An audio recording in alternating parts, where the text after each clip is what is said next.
Joe, glad to have you on the show today. Thanks for having me. Right. So tell me, how do you see the African startup ecosystem in the face of the pandemic and a difficult 2020? I think it's been a really challenging year for all of us. But if there's one thing I'd say that African startups are, and they've shown time and time again, it's resilience. This isn't our first rodeo in terms of crisis, unfortunately. But I've seen businesses really take to heart that Churchill adage of never let a good crisis go to waste. Naturally, startups with a focus on things like travel and tourism have been quite badly hit. But the beauty, I think, of many of the tech startups, particularly in Africa, is that a lot of them were already quite well positioned to deliver all of their services online. And those that weren't, many have actually pivoted quite successfully. One of the areas I've been looking at quite closely is e-commerce, and it's been a really interesting one to watch because, in general, they had quite a tough few months over hard lockdown. But those that were able to weather the storm have actually come back stronger. And people don't really want to go into malls quite so much, and people are getting used to shopping online more. So it's going to be great to see where that goes in the future. And this brings me to the question of resilience. How resilient do you think the average African startup is, or the ecosystem in general? Yeah, so I'd say that the wonderful thing about startups in general really is that they have a greater ability to maintain flexibility, maintain agility, certainly more than the larger businesses.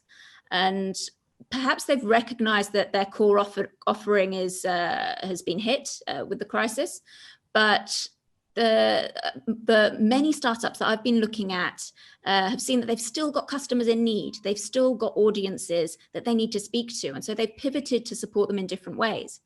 There's a co-working space that I know here in Cape Town. And they were closed for a long period over lockdown due to all of the restrictions.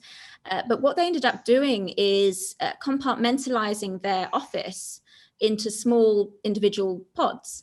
And they rented gym equipment, and then they started offering these one-person fitness pods.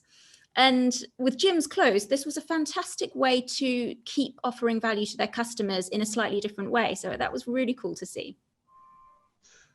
Interesting model.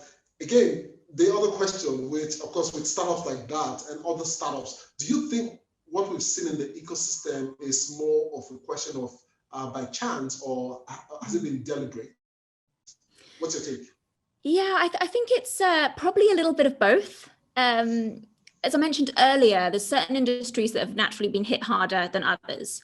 But I also think that those businesses that have been able to conserve money, to be lean and agile, and those that have continued to really keep the needs of their customers in mind, they've tended to do okay. They've tended to do better. So these elements have far more to do with the core values of the business, the structures of the business, and the business models themselves. So if these companies are able to continue that, then external factors that you don't have control over will naturally have less impact on you as an organization. Funding remains a challenge. Pre-COVID, during COVID, post-COVID. Do you see the strategy around funding changing anytime soon? Look, I think our economies are in recovery mode. Our economies have been hit. And whilst there is still incredible opportunity for investment, and that I believe will continue for those startups that have a good scalable idea and that are well run. But I would still recommend that these startups do think about conserving their money and to look at other ways, of ensuring that they're lean and their expenditure is intentional. Do you think, looking at Africa and the challenges that Africa is faced with, do you think technology can solve all or some or most of the problems? Yeah, look, I'm a tech head, so I'm always going to say yes to that question. But yeah, look, I think when we think about technology these days and we think about tech startups, we're not just talking about the technology in and of itself. We're talking about how we are delivering these services, how we're delivering these products. So in that regard, tech really is core to the vast, vast majority of other industries, other verticals out there. And what's wonderful about the startups in Africa is that mobile is still number one, and that a lot of the mobile innovation across different industries, across different verticals, has then been able to be used elsewhere around the world. And it's great to see startups to scaling at that level. And I think that technology is it's going to continue to be a huge driver for us. One question I'd love to ask when I get to interview women in technology is, how can we increase diversity in the African ecosystem? Yeah, diversity is it's a challenging one, because I think it means a different thing to different people. But one thing I've seen is that it's really important for entrepreneurs to continue to ask themselves, what can I do to ensure that I'm relevant to as many people as possible? So I think individually, there's fantastic communities out there for women. There's Future Female, She Leads Africa, and there's great. It's important to be part of these communities as well. Even if you're not a woman, being able to talk to that base is really important. And also, I'd say that the way that I would look to grow and look to maintain relevance is to ensure that you are speaking to people that are different from you. If you only hang out with people that are the same as you only talk business with people that are the same as you, then you're restricting yourself.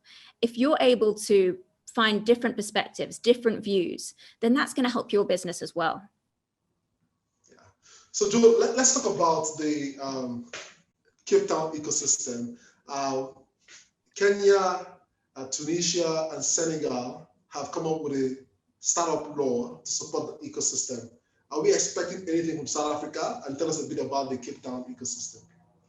Yeah, look, I mean, Cape Town is a fantastic ecosystem. It's very much a hub. It's very much a tech hub. If you look at a lot of the hubs at the accelerators, a lot of them are based here. And it's a beautiful place. I think a lot of the founders here, a lot of the entrepreneurs are inspired by the natural beauty here. And it's just what really makes it unique, I think, is it's how diverse it is.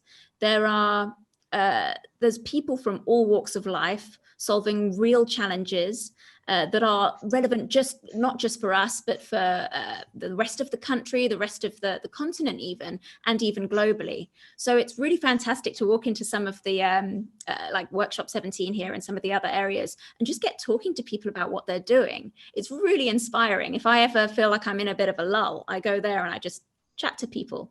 And it's a great way to just tap into what's going on and what's making people do cool things right now. Yeah, so any startup law coming from in South Africa? I wouldn't say there's any one particular one. I think it's going to be a case of startups needing to continue talking until we get to that point. All right, Joe, always a pleasure. I'm so excited about the possibilities of the startup ecosystem across the continent. I wish you all the best. Keep doing what you're doing. Thank you very much for being on the show. Thanks so much.